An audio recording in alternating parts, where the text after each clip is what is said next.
Greetings, everybody. This is your Commander-in-Chief, Gman.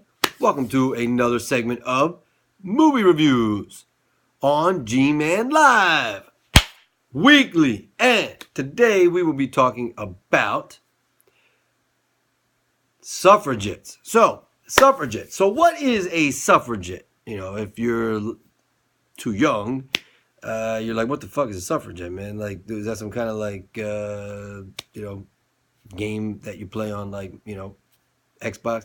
No, it would not. Your ass needs to go back and fucking learn history. Yes. So any of my millennial friends out there that don't know what the hell a suffragette is, now's the time for you to get on Google and be like, suffragette. Oh, shit. Okay. Oh, women, right. Oh, women's vote. I see. So, yes. That is what it is. The suffragettes were a group of women that were trying to get the right to vote back in jolly old England in like 1912, around that time, 1913. Actually, it started about 20, 30 years earlier, but it came to fruition, around the First World War. And so what happens is, this is a story about Carey Mulligan plays this housewife, and she works in this, she works in this like laundromat or dry cleaner, and what they're there's a lot of women that are working there, and then they just they work, they go home, take care of their kids, they're happy. The husbands do the same thing. But the women want the right to vote.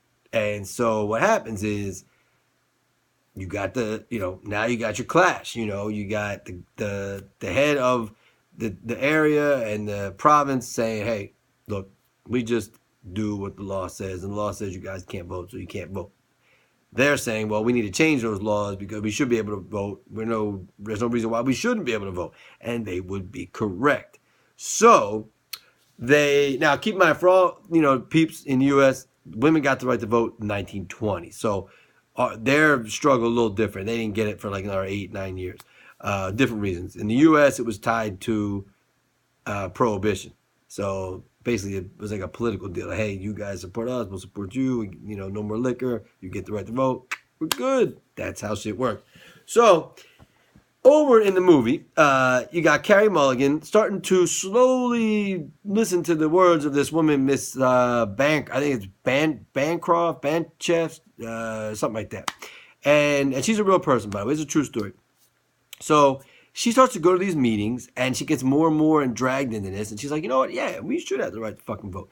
And the director does a really nice job of setting up all the pieces and then dropping you right in the middle of 1912, because you really do feel like, hey, this is what life was like for these people 100 years, a little more than 100 years ago, and it was tough. So they do a nice job of that.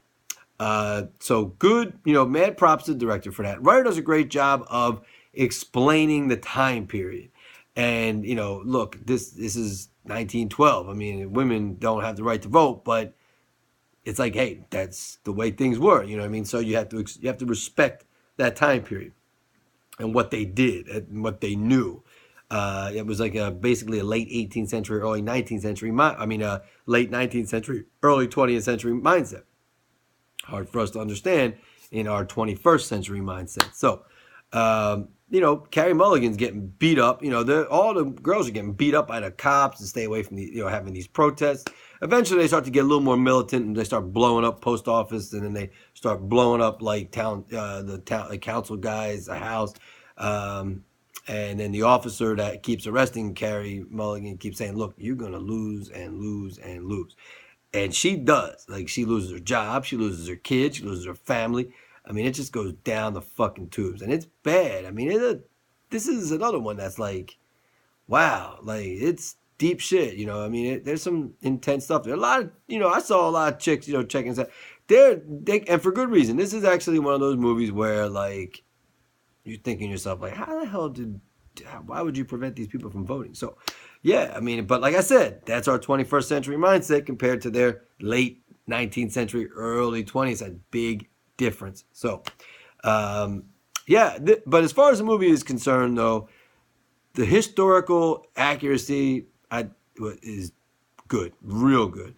Writer does a great job of, like I said, putting the plot together and making it nice. And the director does a great job of setting up all the pieces, dropping you right smack dab in the middle of 1912. So, you know what? This movie gets full price. Loved it. Not something that is a snoozer.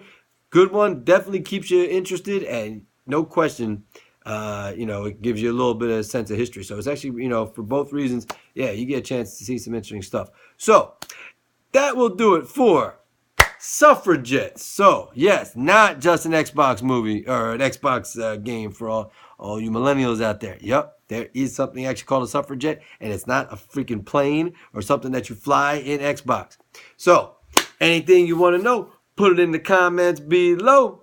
And if you like what you see and you want to see more, click right here to see more. Pow!